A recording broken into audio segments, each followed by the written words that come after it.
Papayitang litid. Hindi siya yung laman loob, puro litid lang. Dito daw nakilala si Mang Jess eh. Oo.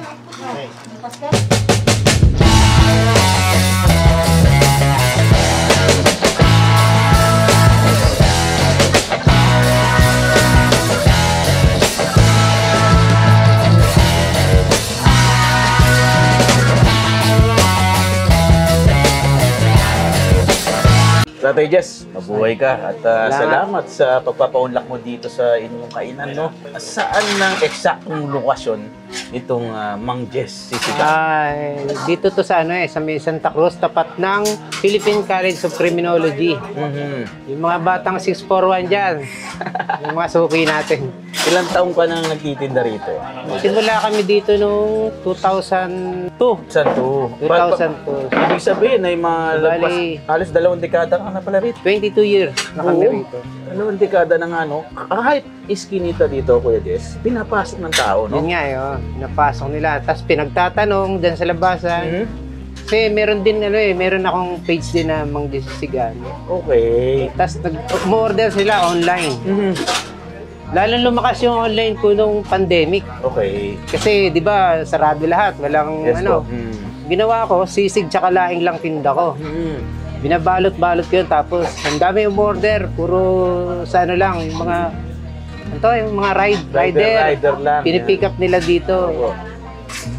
Ano kayang sikreto, Kuya Jess? Bakit na ang tagal mo na sa larangan ng industriya ng pagkain, dinadayo, pinapasok, kahit alam mo, looban eh. Ang pinaka dyan number 1 na yung malinis ang pagkakagawa mo ng pagkain, quality. Yan. Tsaka mabait ka sa mga customer, number 1 yun. Lahat sila parang may paggalang sa'yo, may paggalang ka rin sa kanya. At the same time, yan ang importante, no?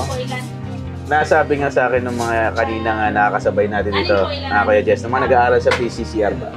Hindi ka daw legit na taga-PCCR pag hindi ka nakakain dito. Sabi nila no? Talagang karamihan ng nagiging customer mo ay mga estudyante. Tsaka mga vendors yan, mga kapitbahay natin. Mga bahay din namin dyan. Yes. Dito talagang punta nila.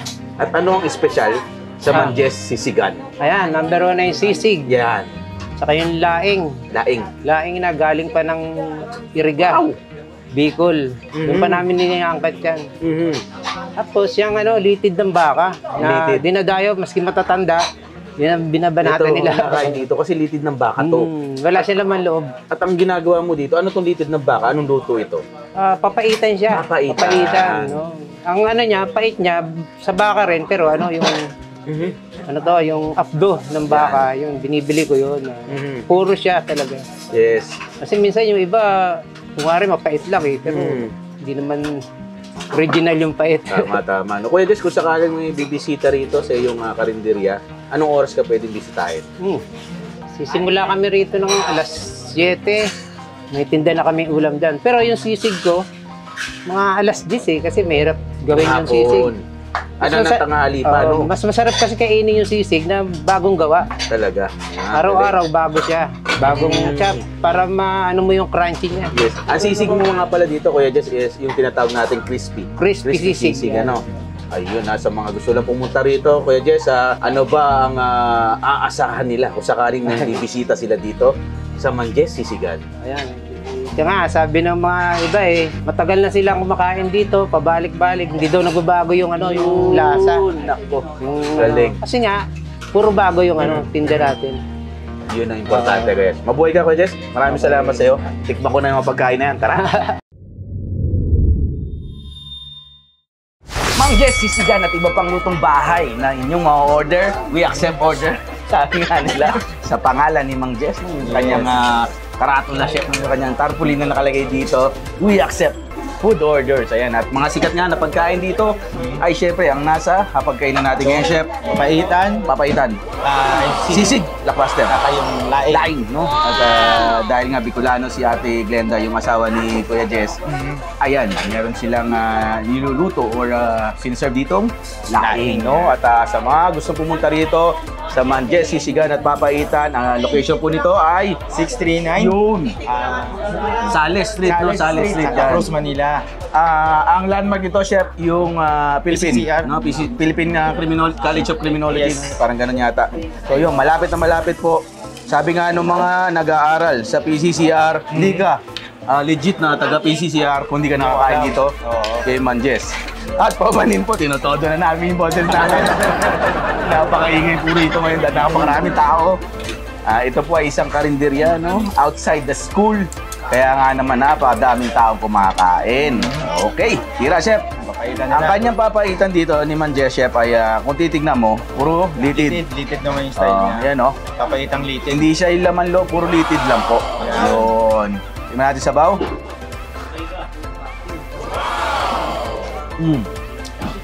Ay, pre, papaitan. Mapait talaga. Medyo may pait, no? Yun, mapait. So, lagyan ko ng konting pambalanse. Toyo mansi. Yan. Kaya man si ako patis naman. Yan. Wow. Lambot ko eh. Lambot yung litid.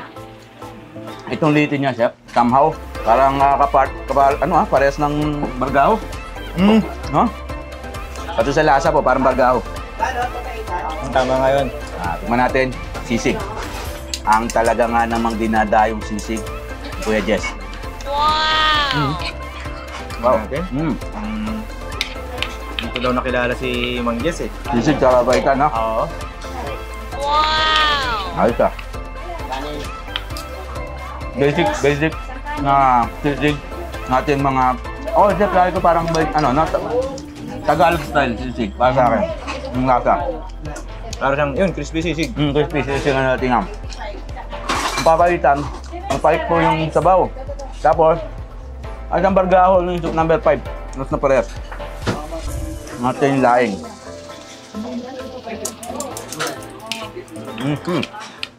Ulala.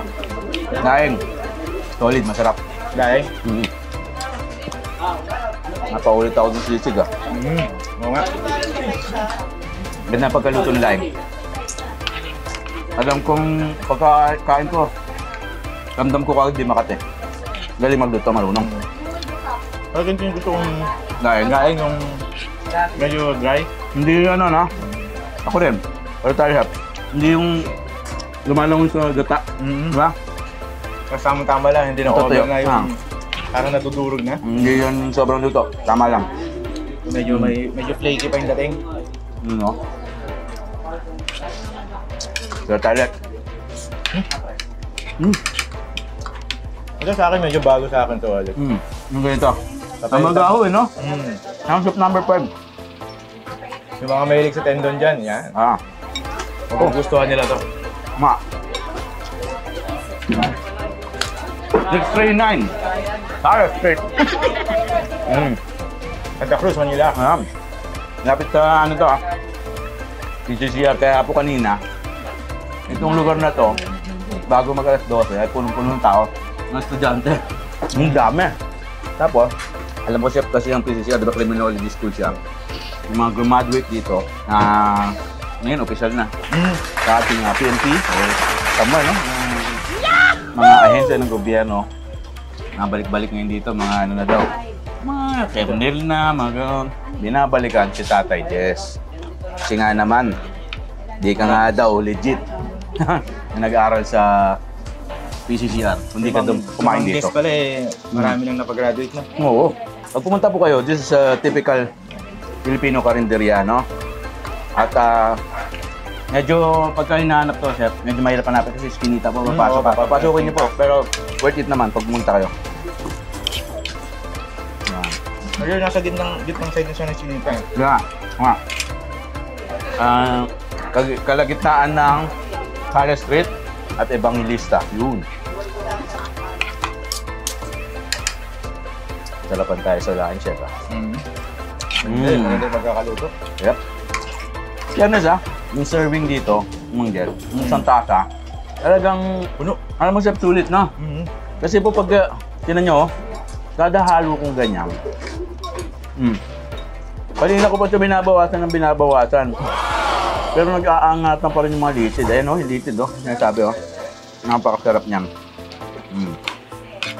Pre, bawat kinakain natin, mga noit, mga kakay, alalay lang. At siyempre, lahat naman ng sobra ay bawal. Masama. Eat moderately. Na?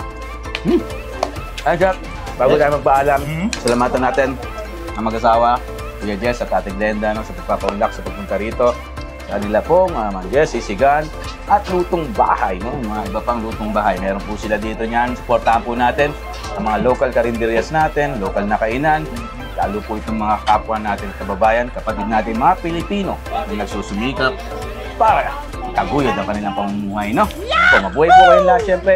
Maraming salamat naman sa panonood sa amin. Hanggang sa susunod na episode, samahan niyo po kami. Ako po ang inyong coach, Coach Campre Chief. Chef PJ? Ano, para sa sisig at papahitan ni Manjes. Pagmamahal. Bye! Turismo Akainisol, Akainisol, tara na sumama ka na. Turismo Akainisol, Akainisol, hindi ka na mag-isa kasi kasama kita.